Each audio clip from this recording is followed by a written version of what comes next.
Donc on a vu qu'à l'EHP, on a 3 instruments différents pour mesurer les concentrations d'ozone en fonction de l'altitude. Donc on a le lidar stratosphérique, le lidar troposphérique et puis les ballons sondes. Donc c'est intéressant quand même aussi de pouvoir... Justement, à l'EHP, on a vraiment cette capacité de comparer ces différents instruments entre eux. Donc ici, vous avez un exemple de 2 sondages qui ont été faits de façon quasi simultanée. Donc le lidar troposphérique a fonctionné en même temps que le lidar stratosphérique et le ballon a été lancé de nuit en même temps que pendant le fonctionnement des 2 lidars. Et donc ça nous permet d'obtenir ce genre de représentation où vous pouvez comparer en fait en bleu le lidar stratosphérique, en rouge le ballon sonde et en noir le lidar troposphérique. Alors on voit que le ballon sonde, il recouvre bien les 2 instruments, lidar troposphérique, lidar stratosphérique. On voit que celui qui monte le plus haut, c'est vraiment le lidar stratosphérique, ce qui explique aussi pourquoi à l'origine on s'est lancé dans cette aventure du lidar stratosphérique. C'est vraiment le seul instrument à mesurer au-dessus de 35 km d'altitude. Bon, ce qu'on peut voir, c'est que les accords entre les instruments sont vraiment bons. On a vraiment les mêmes structures vues par l'ensemble des 3 capteurs. Pas toujours. On voit qu'on a quand même un profil pour lequel on a un bon accord entre les 3, mais on voit ici un profil où on a le ballon sonde qui a tendance à décrocher par rapport au lidar. Or, on sait que les ballons sondes peuvent avoir des biais de mesure à très haute altitude. En particulier, cette nuit-là, on a eu une température qui était anormalement basse à l'intérieur du caisson. Le caisson est étanche, mais pas toujours suffisamment étanche, et donc avec des conditions de fonctionnement de la sonde qui n'étaient plus optimales. Et donc on a vraiment un biais négatif très important ici de l'ozone.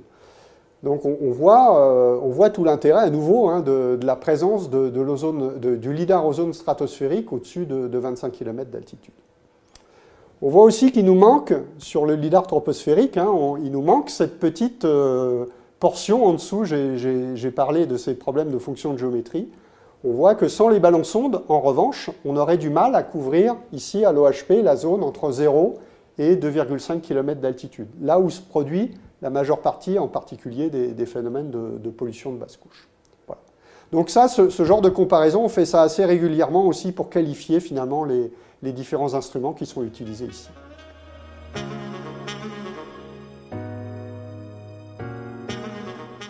Donc l'ozone est également mesuré dans l'atmosphère avec des sondes électrochimiques embarquées sous ballons météorologiques. Donc le principe de mesure de l'ozone par ces sondes électrochimiques est résumé un peu sur cette diapositive. Donc l'ozone, comme je l'ai dit, l'ozone est un oxydant relativement efficace et puissant. Et donc il a la capacité en particulier d'oxyder l'iodure de potassium, Ki, pour former de l'iode. Et donc ce qui va se passer, c'est qu'on va utiliser en fait ce petit capteur qui est composé de 2 cellules. Donc une cellule qu'on appelle la cellule cathodique et qui va être remplie avec de l'iodure de potassium relativement faiblement concentrée. Et donc on va avoir, du fait qu'on a cette iodure de potassium faiblement concentrée, l'ozone va convertir en fait cette iodure de potassium en iode. Et donc, lors de cette conversion, on va avoir une captation en fait, d'électrons au niveau de la cathode. La deuxième cellule correspond à ce qu'on appelle la cellule anodique. Elle va être remplie avec de l'iodure de potassium très concentrée. Et donc, cette deuxième cellule n'est pas totalement étanche de la première. Elle va être reliée par ce que l'on appelle un pont ionique qui permet aux ions, en fait, de se déplacer entre les deux cellules. Et donc, à l'anode, dans la cellule anodique, à la différence de ce qui se passe à la cellule cathodique, on va au contraire avoir une reconversion des ions I- en iode, avec cette fois-ci un largage d'électrons. Et donc du fait qu'on a cette capture d'électrons à la cathode et un relargage d'électrons à l'anode, à chaque fois qu'une molécule d'ozone va se retrouver en solution dans ce capteur, on va avoir génération en fait, d'un courant, un courant d'oxydoréduction, que l'on est capable de mesurer, et donc qui va être donc détecté ici sur la petite carte électronique du capteur, et ensuite envoyé vers le sol via un système de télémétrie, donc qui est le système de télémétrie est lui directement incorporé dans la sonde météorologique à laquelle ce capteur d'ozone est relié. Et donc on va détecter au niveau du sol en fait le signal lié à la présence de molécules d'ozone dans l'atmosphère au cours de l'ascension du ballon. On voit aussi qu'il nous manque, sur le lidar troposphérique, il nous manque cette petite portion en dessous, j'ai parlé de ces problèmes de fonction de géométrie. On voit que sans les ballons sondes, en revanche, on aurait du mal à couvrir ici à l'OHP la zone entre 0 et 2,5 km d'altitude, là où se produit la majeure partie, en particulier, des phénomènes de pollution de basse couche. Voilà.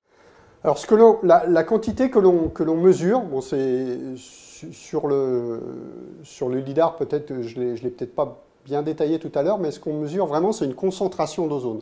Donc un nombre de molécules d'ozone par unité de volume. Là, en fait, le capteur ballon, lui, mesure une quantité un tout petit peu différente. C'est ce que l'on appelle la pression partielle d'ozone.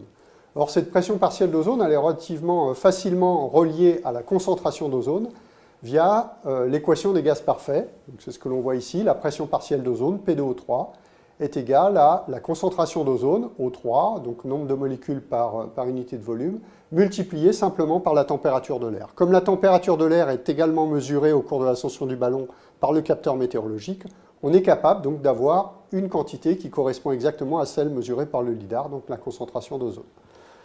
Alors cette pression partielle d'ozone maintenant, comment elle est obtenue dans le capteur sonde ECC?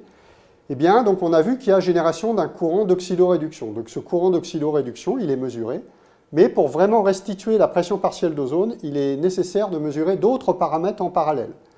Donc, en particulier, il est nécessaire de mesurer pendant le vol la température de la prise d'air. Donc il faut qu'on ait vraiment la température de la pompe ici, qui prélève l'ozone dans l'atmosphère. Donc on a un petit capteur de température qui mesure en permanence la température de cet élément du capteur. Autre paramètre important à mesurer, en parallèle avec le courant en présence d'ozone, il est également nécessaire de pouvoir mesurer, alors ça on le fait au niveau du sol, de pouvoir mesurer le courant délivré par le capteur en absence d'ozone. Donc pour ça, en fait, on prélève simplement de l'air ici ambiant et que l'on va filtrer ici avec ce filtre à ozone, c'est du charbon actif, et donc qui permet d'éliminer totalement la présence d'ozone dans la prise d'air qui va être connectée sur le capteur. Donc on a accès ici à ce terme que l'on appelle le courant sans ozone. Et puis un dernier paramètre important, ça va être aussi la capacité ici qu'a la sonde à prélever en fait 100 ml d'air dans l'atmosphère. Donc en général, c'est ce qu'on appelle le débit de pompage de la sonde du capteur, de la pompe pardon, du capteur. Or, ce débit de pompage, même s'il est à peu près toujours du même ordre de grandeur, il peut varier d'un capteur à un autre. Donc, il est vraiment nécessaire de le mesurer très précisément. En plus, il est assez faible, puisqu'on met à peu près 20 secondes pour prélever 100 ml d'air. Donc on a besoin d'une mesure, ce qu'on appelle une mesure à faible débit. Donc ça, on n'a pas des capteurs facilement conçus pour faire des mesures à faible débit. Donc on a bricolé, enfin c'est quelque chose qui est standard, quand je dis bricolé, c'est quelque chose qui est standard dans toutes les stations qui utilisent ce genre de capteur. On utilise en fait un débitmètre, donc une burette graduée, une bulle de savon, en fait, qui va être injectée dans le débitmètre par cette poire ici. Et donc, à partir du moment où le débitmètre est connecté à la sonde, on va avoir ici simplement, en chronométrant le temps de parcours de la bulle de savon le long du débitmètre, on a vraiment un accès directement au temps de pompage, de l'air par le capteur.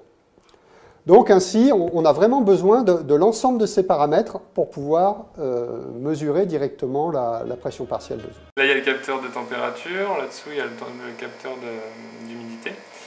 À l'intérieur, il y a un capteur de pression et il y a également un GPS qui permet de connaître, en fonction du déplacement du ballon, la force et la direction du vent. et l'altitude du ballon. Et donc cette sonde a besoin d'être calibrée avant le décollage. Donc on commence par l'allumer.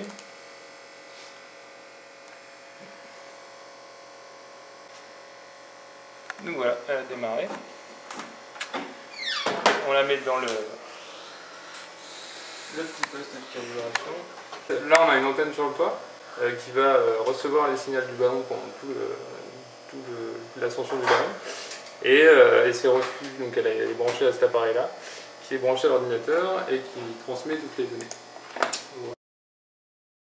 Avec la date du lâcher, le numéro de la sonde qu'on lance. Et aussi c'est pour les gens qui récupèrent la sonde.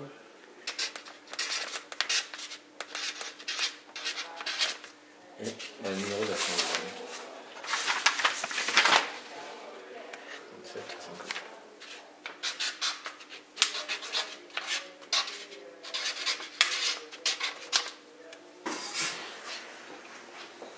On a ici le tout dans le bon sens. Il y a des trompeurs pour le tuyau. Donc ça, avec la pompe, ça va aspirer l'air extérieur par ce tuyau. Ça, c'est le connecteur pour brancher la PTU. Et ça, c'est la pile. Scotch tout.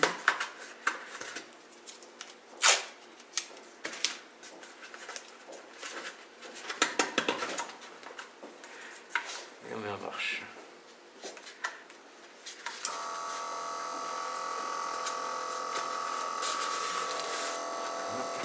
Et on ferme le tout.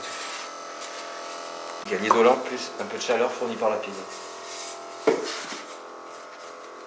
pour ça qu'on doit faire ça bien étanche. Donc on ferme toutes les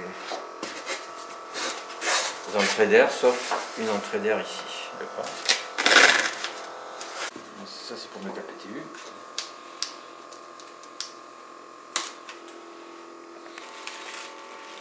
Là, on attache le ballon.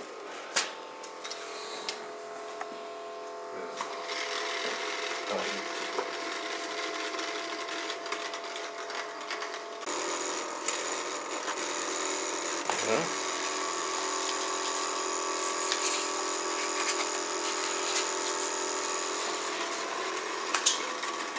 On est ici.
Là, on a le suivi des mesures des deux sondes. Ici, on voit en bleu la pression partielle d'ozone, ici. Ensuite, la température à l'intérieur de la sonde en rouge. On voit ici la direction du vent en marron et son intensité, la vitesse du vent en vert. Voilà, et là, on voit que le ballon il a atteint une altitude d'à peu près 4 km. Ici, on a le suivi un peu des données de pression, de température, d'humidité, direction du vent, vitesse du vent et altitude. Et puis on peut voir aussi les données d'humidité. Là c'est pour l'autre sonde, la sonde PTU. Alors là c'est les données de température en rouge, avec la température qui diminue avec l'altitude, et les données d'humidité en bleu. Et le point de rosée en vert. Et là, on voit aussi toujours la vitesse du vent et la direction du vent. Et donc là, ça permet de suivre les mesures du ballon pendant toute son ascension. Le ballon va atteindre en général 30 voire 35 km d'altitude. Et à ce moment-là, le ballon devient extrêmement grand parce que comme la pression diminue, en fait, son volume augmente énormément.